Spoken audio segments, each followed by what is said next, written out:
پنځلسم کومه چې د شوال شپه ده دا مونږ ته اکثر ډېرې خبرې داسې یادې وي چې فلاني تاریخ باندې دا چل شوی فلاني باندې دا چل شوی فلاني باندې دا چل شوی د اسلام تاریخ موږ هېر کړی دی او یا صحابه د اسلام دپاره په دې ورځ باندې شهیدان شوي په دغې ورځ باندې بیا د حضور علیه السلام خوږ تره سید الشهدا شهید شوی دی چې دا مبارک هغه شخصیت و چې صحابه فرمایي د حضور ورسره دومره مینه وه چې تر د حضور د وصاله پورې چې کلم مونږ د حضور په وړاندې د ذکر کړی دی نو زما د جانان د سترګو مبارک نه اوښکې روانې شوې دومره ورسره د حضور مینه وه چې د احد په موقع باندې کله چې کوم دی شهدا راغونډېدل وی کریم آقا مبارک راغی نو چې ویې کتل نو د سید الشهدا امیر طیب امیر حمزه رضی الله تعالی عنه دا سینه مبارکه چې دا چاک شوې وه دا سیرلې شوې وه اینه یې بهر ته راوتلې وه سترګې مبارکې راوتې وې غوږونه مبارکې پرې شوي وو پوزه مبارکې پرې شوې وه د وجود مسله شوې وه وجود یې ټوکړې شوی و زما محبوب علیه الصلاة والسلام چې وکتل وی کریم آقا مبارک په سترګو کې اوښکې رالې او ویې فرمایل چېرته دي د مدینې منورې ویل کوونکې او ژړا کوونکې ښځې نن حق لري چې په حضرت حمزه باندې وجاړي نن داسې یو ځوان د دنیا نه تللی دی چې په هغه باندې وجاړي او بیا فرمایل چې اے حمزه که ما سره دا یره نه وی چې زما امت به مړي ښخول پرېږدي ته به ما نه وې ښخ کړې چې زما امت تر قیامته پورې لیدلی وی چې د حضور خوږ تره د دې دین دپاره خپل وجود څو ټوکړې کړی دی عزتمندو موږ نه دا تاریخ هېر دی حسابونه یې راته خپلو بچو له همداسې راوستل چې د دې فساقو فجارو نااهلو دې تاریخونه په موږ باندې یادوي حالانکې امت له دا تاریخونه پکار وو چې راشه د اسلام دپاره زما د محبوب علیه السلام د غاښ مبارک نه یوه ټوکړه جدا شوې ده زما د محبوب علیه السلام جسم مبارک په وینو باندې له لهان شوی دی په دې ورځ باندې محبوب علیه الصلاة والسلام په ښایسته او نوراني او مبارکه چهره مبارکه کې د جنګي ټوپۍ هغه کونډې ورننوتې دي او د هغې نه وینې روانې شوي دي اسلام دپاره حضور علیه الصلاة والسلام مبارک دا تکلیفونه تېر کړي دي مصعب ابن عمیر غوندې شهید یې لیدلی دی عبدالله ابن جاش غوندې شهید یې لیدلی دی سید الشهدا امیر طیب امیر حمزه یې لیدلی دی مگر یاد ساتئ عزتمندو د اسلام دپاره د میدان نه څوک وروسته شوي نه دي بیا د دومره سختو نه پس الله د اسلام رڼاګانې راوستې دي نن په ټوله دنیا کې هغه اسلام غریب الوطن دی نن په ټوله دنیا کې هغه نظام له څوک غاړه نه ورکوي هغه نظام دپاره څوک ودرېږي نه دا وطن چې 15 یا کاله وشو د اسلام په نوم باندې آزاد شوی دی خو افسوس یې دا دی چې د دې په 1 فټ ځای باندې اسلام نافذ نه دی پوهېږئ دې باندې په 1 فټ ځای باندې اسلام نافذ نه دی بلکې شب و روز د اسلام په قانون پورې ټوکې کېږي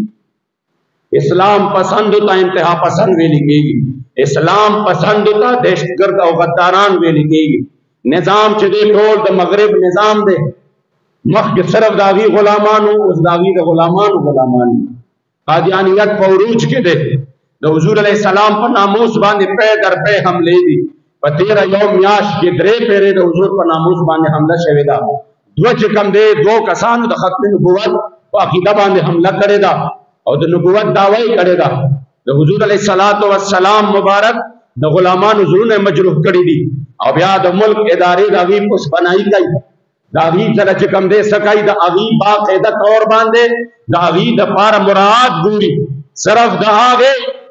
یورپ یونین او د هغې مغرب د وجې نه خپل ځان دپاره بیا د دې کوټ د شپې په 12 بجې انقلابېږي د خپلو مفادو دپاره چې د ذات خبره راشي نه سپریم کورټ مني نه های کورټ مني چې د حضور خبره راشي کوټ داسې او کوټ داسې عزتمندو چې دا حالت جوړ شي نو په دې حالت کې زموږ فرض جوړېږي تو نور څوک ودرېږي او که نه ودرېږي چې موږ خو دا ووایو چې د اسلام د خاطر الله موږ له ډېر عزت راکړی دی مشر له یې ورکړی دی او کشر له یې ورکړی دی او همدارنګې چې کوم دی الله کریم موږ له په دنیا هم راکړی دی دا عزت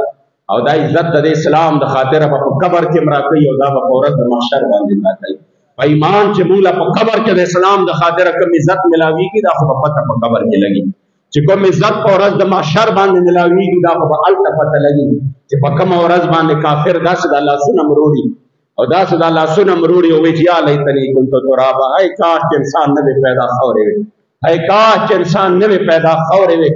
خاورې پیدا شوی وي انسان نه وي پیدا په هغه ورځ باندې مسلمانان د اسلام د خاطره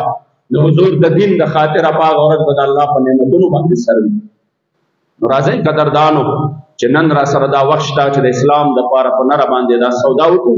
بابا جی فرمایي وکړه سودا په زړه او روح نن په بازار د مینې سبا به نوي دا سودا کومه سودا چې د نن اسلام د پاره نن میدان کې ودرېدو نو درنګ سات لسترګې پټېدونکي دي بیا راته دا موقع نه ملاوېږي پته نشته چې بیا به څه حالت وي. راځئ چې نن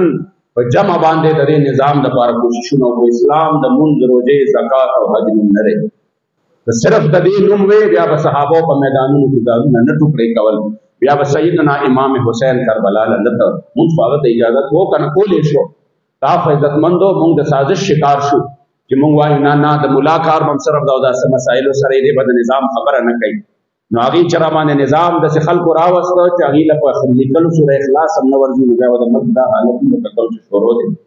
چې توهین عدالت وشي سو موټو شته او چې توهین رسالت وشي سو موټو نشته د یو اف آی آر دپاره هم درنې ورکوي پوهېږئ دې باندې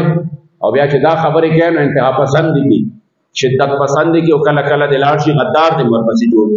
الله کریم دې زموږ په حال باندې رحم وکړي او په دې وطن دې الله د اسلام قانون نافذ کړي او د دې اغیار او د تسلط نه دې الله مونږ وساتي